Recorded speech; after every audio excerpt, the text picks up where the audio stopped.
right? So let's look, for example, at what happens. Suppose I, as the garbage collector, have marked B as accessible, right? So I look, it doesn't have any children, I don't have to look at it anymore.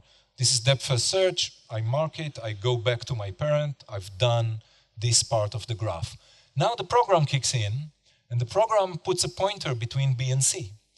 Next, the program deletes the pointer between A and C, and now C is only accessible from B. But I have already scanned B and its children. I'm not going to look again at B. I'm the garbage collector. I come back and I arrive at A, right? I mark it as accessible and it has no children. So basically, when I was visiting B, it had no children. When I'm visiting A now, it has no children. But C is always accessible. It was accessible from A when I visited B, and it's now accessible from B when I'm visiting A. And so the fact that the program is changing the pointers while I traverse the graph is making me miss C. I'm not going to see it, and this is very bad because I'm going to reclaim stuff that is used by the program.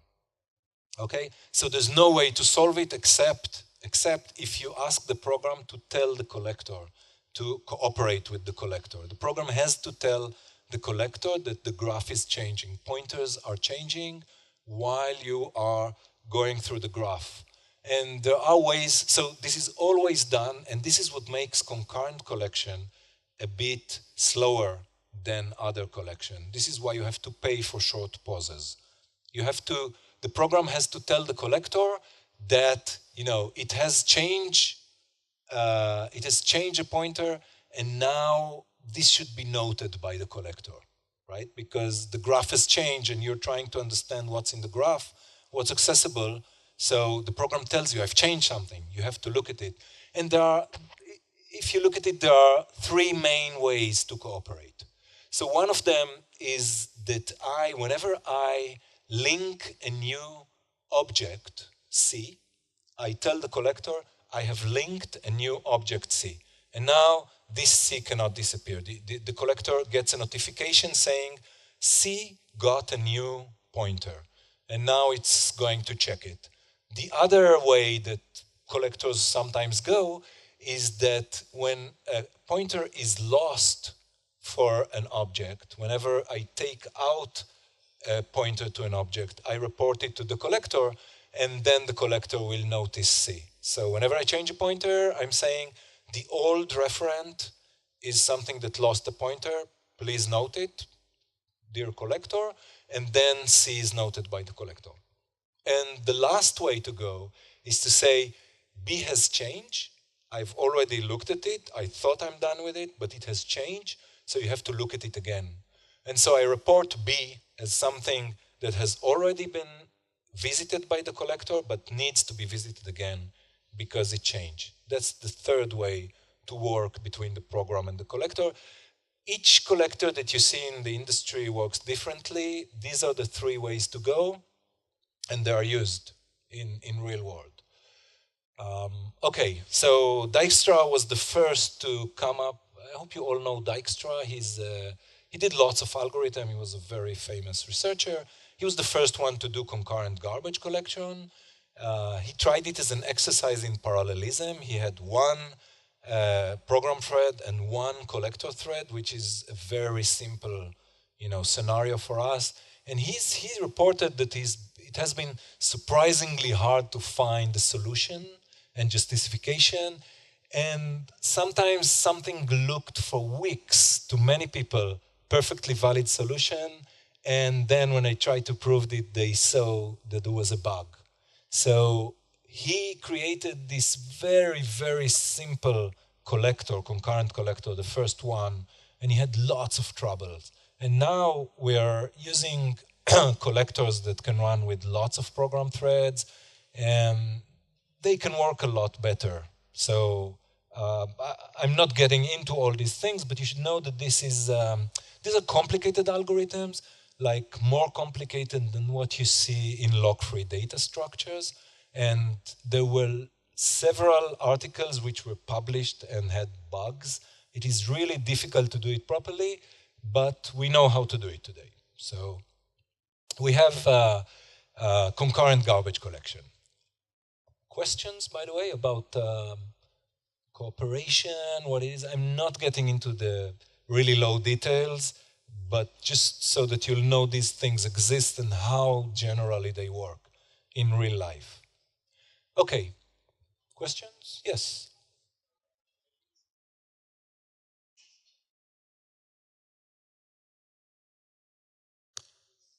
Yeah, what is verification? So what did Dijkstra do and what do people do?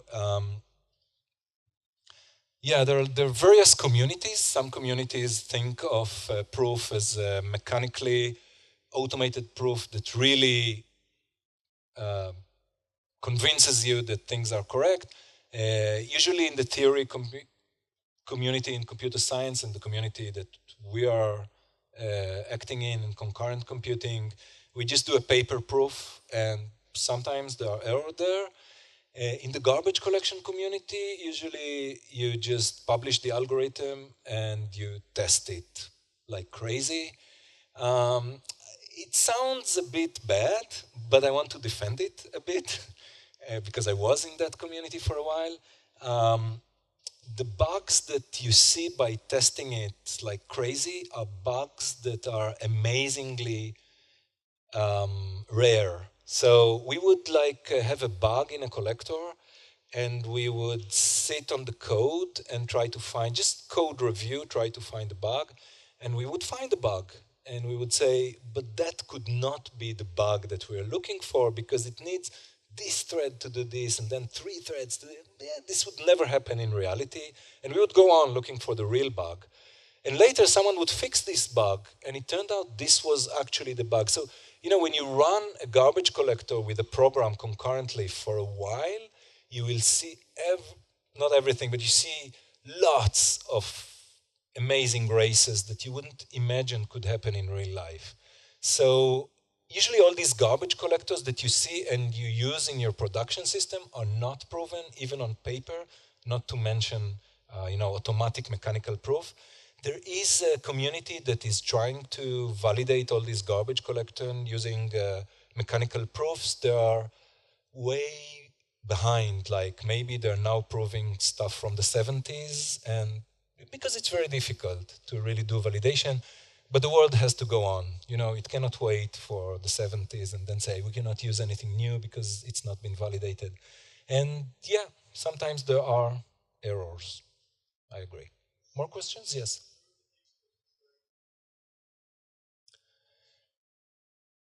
I'm not sure. I don't know. Okay, I don't remember what Dijkstra do. There was a paper.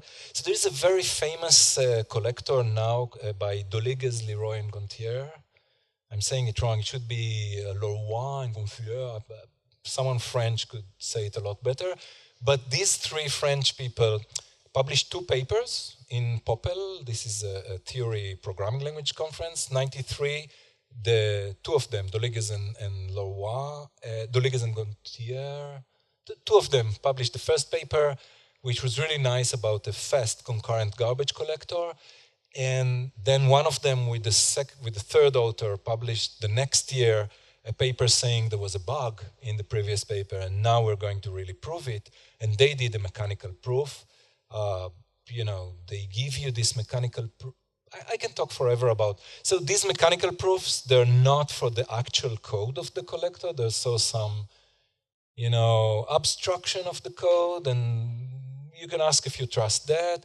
I once in Microsoft, we did a validation of the actual code, and that was really difficult, and we needed to do a really simple code. And there are all things to really have something completely verified that you can completely trust. I don't think you have that. But yes, some verifications are more robust. But we can talk it, offline. Okay. More questions about concurrent GC, concurrent garbage collection? Okay. So if you look at modern memory management, then what people are looking at these days is how to handle all the parallel platforms. Real time is very much connected to lock freedom. the industry really wants to have a real-time supporting collector. So you could run a real-time program, have a garbage collector working with it, and it will not kill the real-time property. Real-time means that if you have an event, you respond to it within a fixed amount of time, predetermined amount of time. Now, if the memory management comes in the middle of that, you may miss your deadline. So if a pilot raises, the wheel, it has to be the case that within 1 millisecond, also the plane starts going up, right? You cannot raise it and then get a message garbage collecting, and get the plane down in the ground. It has to be real time with a predetermined interval. You have to have response from the system. So this is real time. There is something out there. There's a lot of work on that. Cache consciousness is what you asked previously, how to place objects properly. There are new platforms coming out. Can you do garbage collection on a GPU? There are some work on that. It's really not at a very, it's not done very well. There is non-volatile memory coming out. Can we do garbage collection for that? Companies like Intel and AMD come to me and ask, can we give you a simple instruction that will add to the hardware and garbage collection will become faster? And for them, this could be a killer thing, because if they could get Java to run faster on I don't know, Intel or AMD, that would be really nice. I didn't really have such an instruction to propose to them. And if anyone finds, it's something that hardware companies will really be happy to see.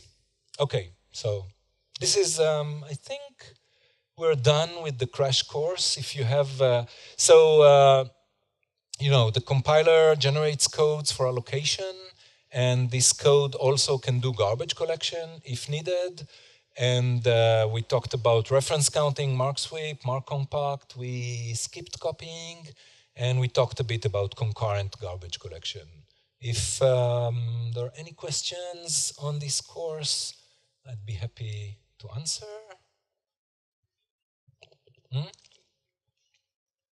The crash course. Now we're getting back to lock freedom. You cannot go home yet. So if that's what you meant, yes. No. Yeah, sure. What? Yeah. So let's go back to lock freedom. Now, this is what I wanted to talk about, but since you didn't know garbage collection, I wanted to get us all into the same. Okay. So what do we want? We want the application to be able to only stop for short time. So I have an application, it's lock-free. Now it's allocating, and I don't want that to trigger a garbage collection that will take forever because, and will take a lock and will work forever. That's not going to be lock-free. So we want to really have each thread once in a while do some garbage collection code, but nothing long, right? That will be incremental, like each time do a bit of the work. This is how it's going to look. So it's parallel, concurrent, and incremental. We need all of them. What does it mean? Parallel means that a code of the collector could run in parallel to another code of the collector. So while we're traversing this graph of reachable objects, I am trying to traverse, you're trying to traverse, we're going to race, we have to take care of that. It's also concurrent in the sense that garbage collection works in parallel to the program. So while I'm traversing this graph of object to decide what is reachable, the program is changing this graph, so I have to take care of that. And it's incremental in the sense that I'm doing some work of traversal of this graph, and then I leave it, and I will be able, or someone else will be able, to come and help from there. So it's all of these. All of the things that made researchers unhappy and struggling, we have to do them together, okay? And I already tell you that there is no solution, okay? It's not solved. I'm just telling you what we know to do, and everybody is welcome to try, and maybe in the end I will explain why I'm a little pessimistic. Not that I think it cannot be solved, but I think that people will not put the effort into solving them. I will talk about it in the end if I have time. Okay, so the second thing, so it's very clear that we want very short pauses, but the second thing we want is that we will not consume memory like hell. So we could just, avoid reclaiming garbage, right? And then we will be very, very fast, no pauses, everything will be great. But we have to make sure that we don't get out of space, like we have space to allocate. So if we really are not space efficient, we really need to be bounded in memory. You get 1 giga and you have to work with it. You have to reclaim space. And you also, you can also not fragment the space too much. You need to worry about fragmentation. You really need to make sure that you can allocate. Within the 1 giga I give you, you have to make sure that you can allocate. This is the second thing that needs to be taken care of. These two things are solved. We'll talk about them. But the last thing is that the garbage collection must make progress. And this is going to be difficult. So I want to be able to wait, for a while maybe, or I want to make sure that the garbage collection, when I need space, the garbage collection completes what it needs to complete so that I can get this space. If the garbage collection, cannot make progress, I'm dead because I cannot allocate, and then I cannot do my operations on the data structure. Okay, excellent. So we need these three things. There are formal definitions in some PLDI paper from a long time ago, but it doesn't matter. I think you understand what needs to be done. Okay, so there are several papers who will tell you that there is lock-free garbage collection. Do not trust them. Some of them don't understand what lock freedom is. Some of them don't understand what garbage collection is. And some of them understand both, but do not really look at the details, right? GC progress is the big thing that no one looks at. They say, okay, sure, the garbage collection, I only worry about the program. The garbage collection I don't worry about, the program is lock-free, which is not okay. Because if the garbage collection does not complete its operation, the program cannot complete its operation because it cannot allocate. So it doesn't exist. Okay, so remember we have three goals. We do not want to block the program. We want short pauses, very restricted, limited short pauses. We want to not waste memory. We have a giga, we need to work with it. We cannot work with infinite memory. There is a limit to the memory. And also we have to deal with fragmentation, so we cannot just leave holes everywhere. And eventually, the garbage collection has to terminate. We must make sure that it terminates. Okay, excellent. Let's start with the first. This is something we know how to do, and I'm not even going to get into it. If you're good with lock-free data structure, you will also be able to solve this. You need to to mark the heap in a lock-free manner. You need to have data structures that help you mark the heap. All of them are going to be lock-free. These are things that if I put you, on a lonely island by yourself, give you a piece of paper and tell you to solve, all of you will probably come up with a good solution. This is like mark and sweep. You have papers describing this. I've been part of this effort. There's a Microsoft effort when I was in sabbatical there in 2007. And this can be, it's published and you could also do it by yourself. It's not very difficult. If you have a double CAS, no one talked about it. This was a big hype many years ago. Like what happens if you have a CAS that can change two addresses at the same time, right? So I say if this address is still 3 and this address is still 7, then I want to change them together. Similarly to compare and swap, but on 2 different addresses in the heap. That helps a lot. That gives you reference counting, and there are works on these things, how you do, if you had such thing in the hardware, which you don't have, how you would do such a thing. Herlihy and Moss, the same guys who did transactional memory, also had a paper. Actually, this is what brought them to transactional memory, because transactional memory supports lock's freedom very well. So this is what brought this work that later became their maybe major work. So they do lock-free copying, but they don't support GC progress. They say it's lock-free, assuming the garbage collection make progress. So all of these do not give you GC progress. The top one, which is the one that I'm going to use, also doesn't do defragmentation. So if I give you 1 giga, it will not be enough for you. So we have to work more. Okay, so we need to avoid fragmentation. This is our second task. We need to really work within. We need to reclaim objects, and we need to defragment the heap. We need to move things in the heap so that we don't get stuck with a lot of holes that do not let us allocate. So there is work. There's a basic work by the same group in Microsoft. This was done mostly for real-time purposes, not for lock freedom, but it serves the same purpose. So if you have DCAS, you can do stuff. So if you have this double CAS, but hardware does not support that, so I'm going to skip that. For hardware that we can buy in the store, you can do compaction, and I want to spend some time talking about the problem and how you solve it, and you'll see that the problems are not completely solved, but then there will be something that we can do if you really have lots of engineering capability. Some of you have, I know, but we'll talk about it. Okay, so what's the problem? The program thread is accessing an object, and I want to move it.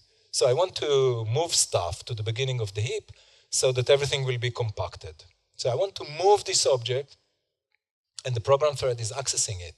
So this is a really serious problem. It's very difficult. Someone is working on this object, and I want to move it.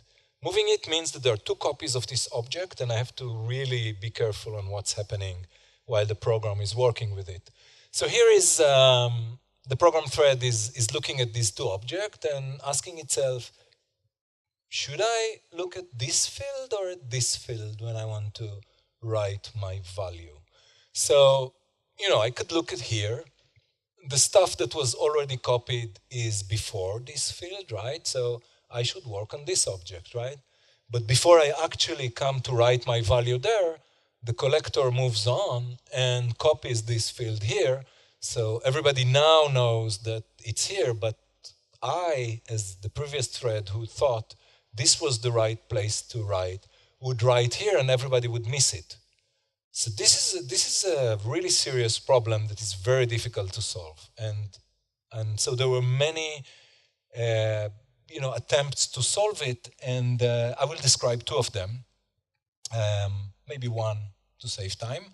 And these solutions are not final, as you will see. Okay, so if I could, atomically access the progress thing, I could tell when I've copied and also the field itself, then I know that atomically I'm doing things right. That's if I had a DCAS, this double CAS. I don't have it, so I need to work harder. So there are 2 avenues, chicken and clover. I'm going to describe chicken and skip over clover for lack of time. Both of them are cute. So chicken is, chicken. I'm trying to move the object, but if the program touches it, I back off. I do not move this object. Okay? So here's how it goes. The collector, if he wants to copy, it goes object by object in the background, and after it copies an entire object, it marks this object as copied, right? So I've copied this object. From now on, you should go on working on the copied object. Now the program, if it wants to write any field in an object, it's going to block it from being copied while it is working on it. So there is a place where the collector is writing moved. At that same location, the program is going to mark the object as dirty. You cannot move it. So either the collector comes first and say it's moved, and then the program just goes to the copied object, or the program first comes and says, dirty, you cannot touch it. I'm going to now work on it. One of them is going to win. if the program wins and wrote dirty on it, the program is going to work with the original object and the program is going to just write on it. Now, if it tried to write dirty, this is done with a compare and swap. So if there is a race, only one of them wins. The program, after it tries to write dirty, if it fails, then it can check and it sees that the object has moved, right? And then it can work on the other copy.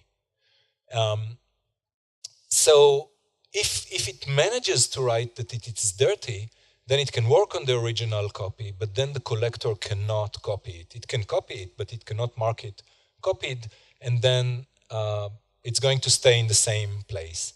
And you see, this is working.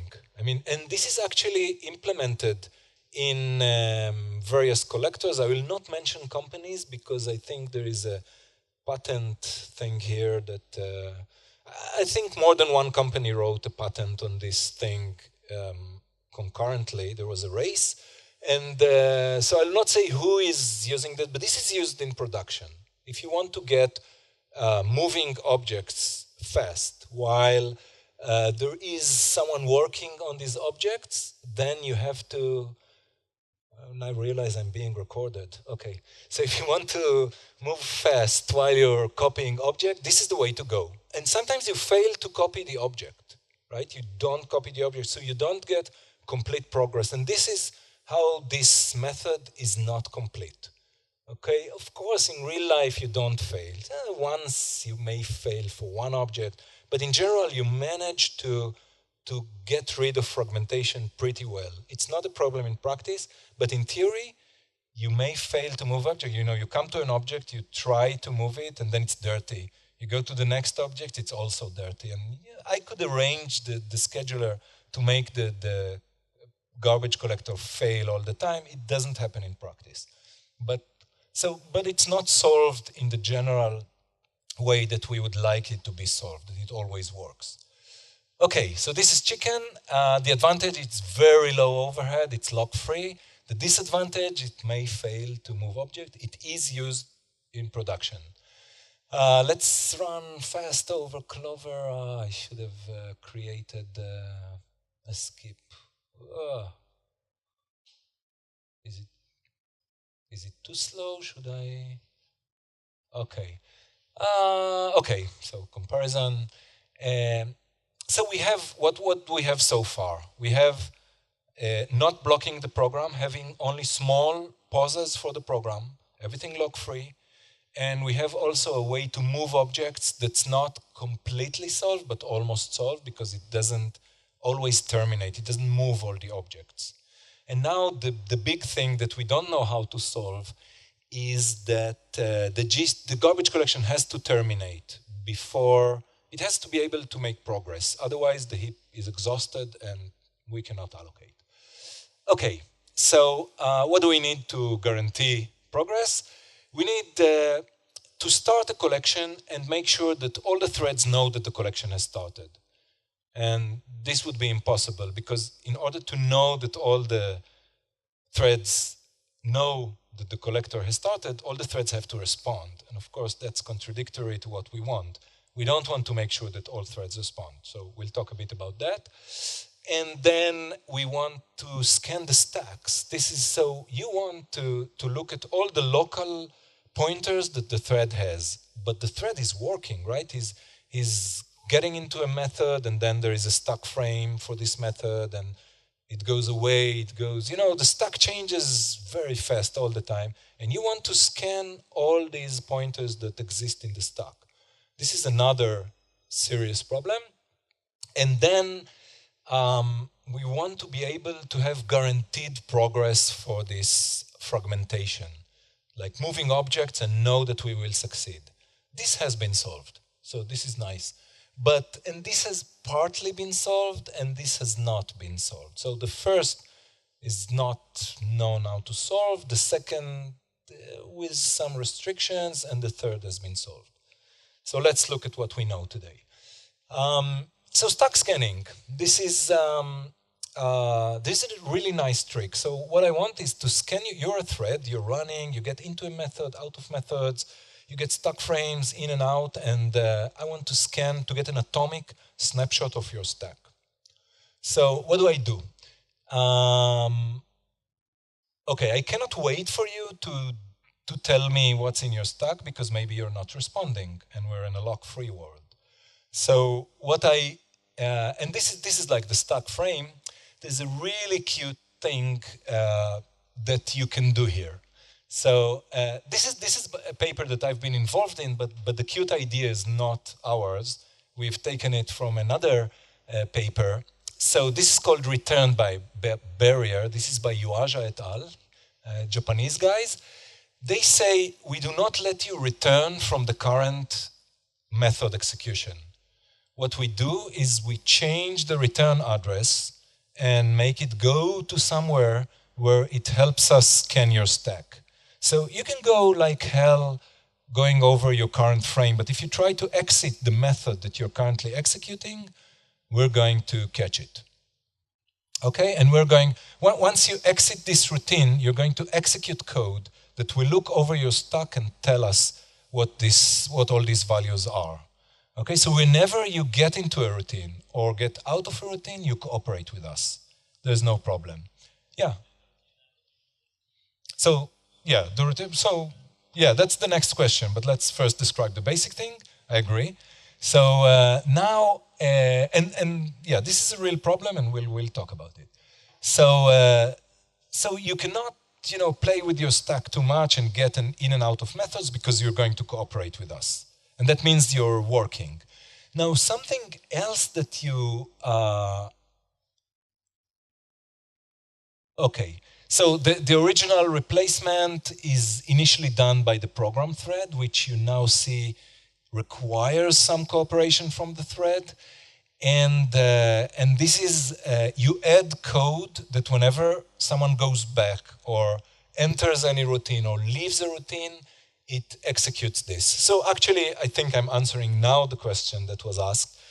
This is the restriction of this work. It says either a thread is executing or it is dormant.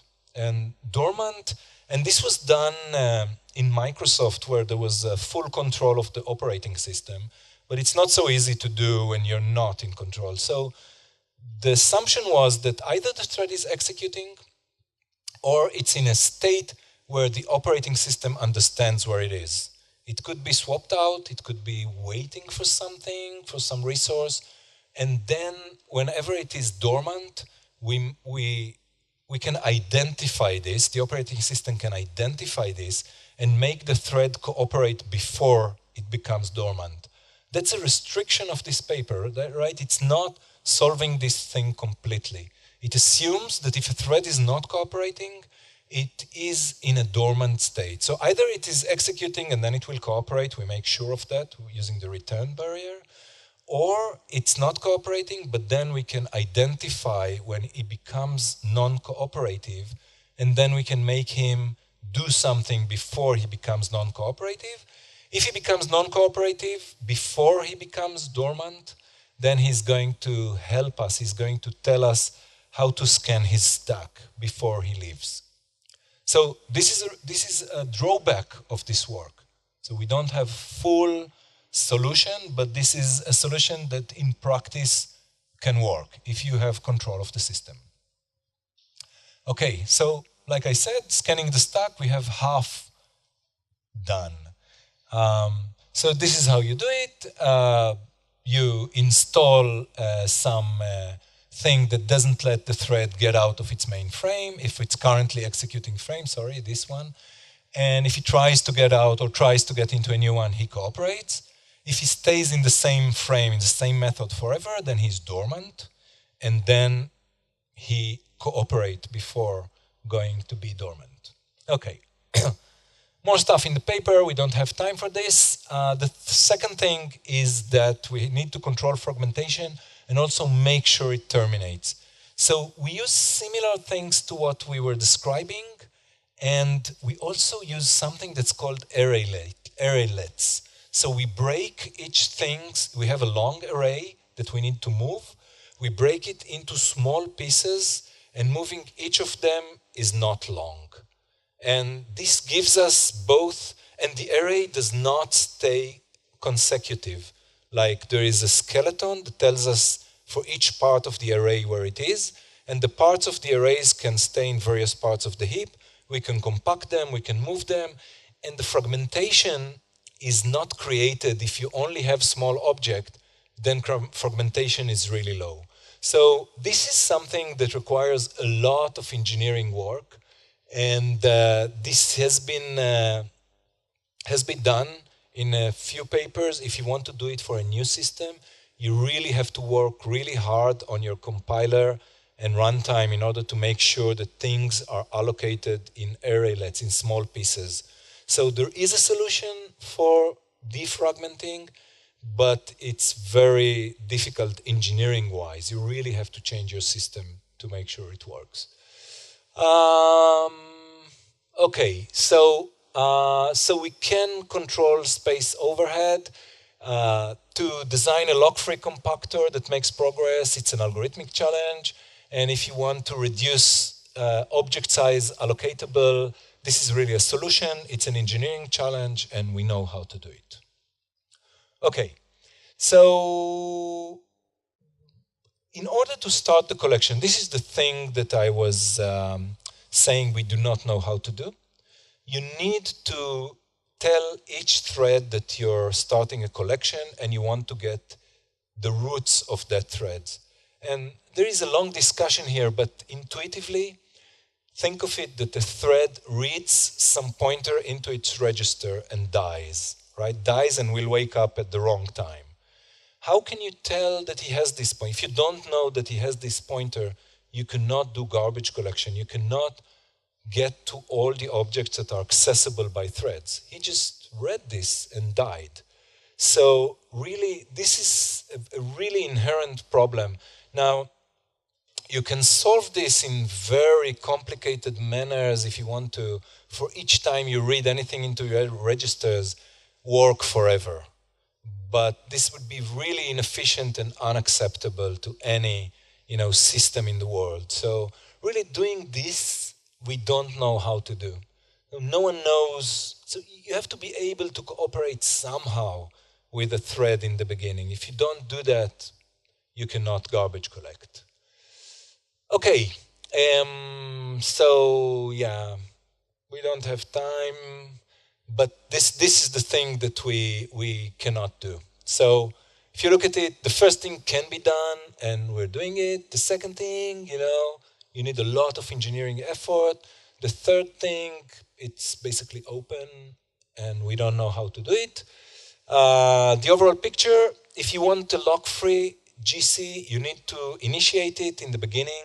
We do not know how to do it. You need lock-free Stark scanning. We know how to do it if you control the system. You need marking that we know how to do. Controlling fragmentation needs a lot of engineering effort. And I didn't even talk about doing the actual sweep, the reclamation of objects concurrently, because this is almost easy. So you see all of that, and people asked me, of course, you can make it more efficient, and proof or verification of this thing is, I don't want even to think about any verification of such algorithms. Maybe, in 20, 30 years, verification will be easy enough to come around to work with these algorithms. Okay, so right now, there is all this memory management community that publishes in these conferences, and there is the parallel community that publishes. Maybe most of people who are researchers here are publishing there. And there is a basic disconnect in the sense that this community should, produce. These people know how to do garbage collection, but they don't give a lock-free garbage collection. And these people need it, but they don't really know enough about garbage collection to produce it for themselves. And the thing is, when you go to these people, and I can represent both communities because I've worked in both. If you go to these people and you tell them, please build a garbage collector which is lock-free, then they will ask you, why would we need to do that? And in general, this is a general thing between theory and practice. Theory, people are interested in things that are elegant and nice and hard to solve. and in practice, people want to help the world become better. So, you go to these practitioners and you tell them, we need a lock-free garbage collection, and they say, why would you need that? And you tell them, because we want fast response, and they say, well, if you look at this concurrent garbage collection, do you see any problem? Really? Show me a problem. And, there's a complete disconnect. So, it would be great if we had a garbage collector. We could just design a data structure and say the garbage collection will take care of memory management, but we don't have it. And, these people say, you have what you need. You don't need anything else. In practice, problem solved. Leave me alone. And to do this, really to do this log-free garbage collection, to do a lot of system and engineering work. This would really require these people to do it, but they won't do it unless you convince them it's useful for something. And the way that these people think, it's really not useful. You cannot claim that it's useful. So I'm pessimistic that we'll see log-free supporting garbage collection. Now I know that in Europe, sometimes people get millions of dollars to do insignificant research for some reason. I mean, it's a lot easier. In the US, you'd never get it. Maybe I'm too pessimistic, and some group will decide to really do this and we'll see it done. But as I said, I'm a bit pessimistic. So to conclude, we have an efficient log-free garbage collection would be of great use to the community of the parallel people, but the memory management community does not have one and will probably not have one soon.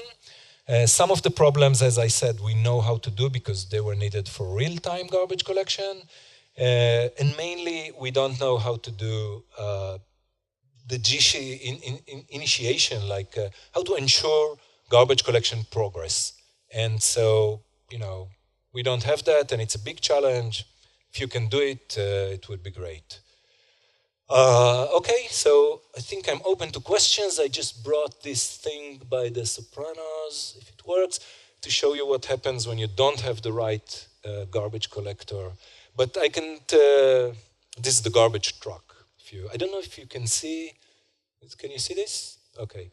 So, and if you have questions, I can take it concurrently with the garbage collection that's happening here.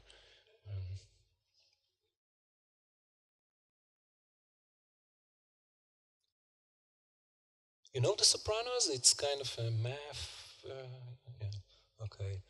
These are people who didn't pay well for the garbage collection. This is a deli, a kind of restaurant. And these are the people who do the garbage collection, not in exactly the right way. And this is the owner of the restaurant. Yeah, so you really need to have a good garbage collection to go. You cannot trust it to behave well if it's not. Yeah, that's it. I mean, any questions? Yeah.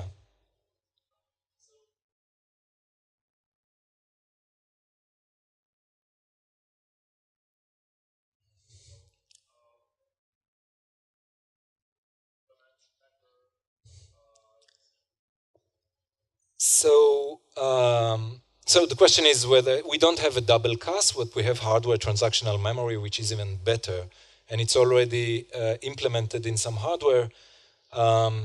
If you're talking about research papers, then it's excellent, and it will be helpful. It is helpful, and will be. And there are some papers that are using transactions in order to help garbage collection. If you go back to the systems guy and you tell them, I can tell you, I tried to buy a machine that has hardware transaction for my research. I had to really, you go to these pages that tell you which processors of Intel actually support it, and then you go to Apple and try to see what process they use, what's the processor, and if it supports really, the hardware transactional memory. It was a really difficult process. Not as difficult as producing these garbage collectors, but it is not easy to get today a machine that supports hardware transactions. Once it becomes available widely, then I think it will be more interesting to the systems guys. Currently, it's just papers, and there is some support, but not complete. The progress guarantee is not that. I mean, I don't know how to do it. Sure.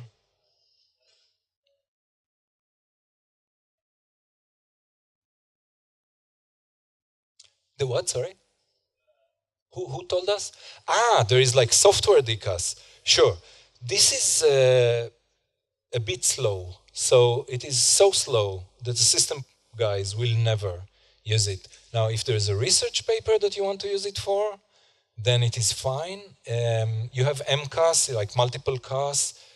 Like you install stuff, right? You install stuff instead of the field. I think you also need, I don't remember exactly, but I think the field also has to be restricted. It's workable, but it's so inefficient that it will not be useful. And it also doesn't help you with the progress, right? A thread reads something to its register. No one knows about it.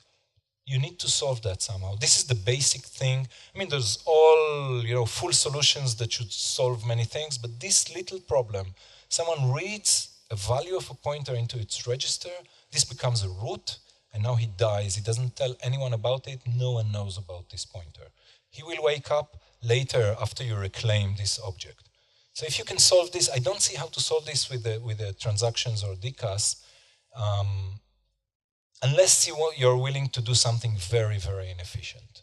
Even then, it will be difficult. So probably we can take, if there are more questions, offline, because time is up and you need to go to lunch. So anybody is welcome.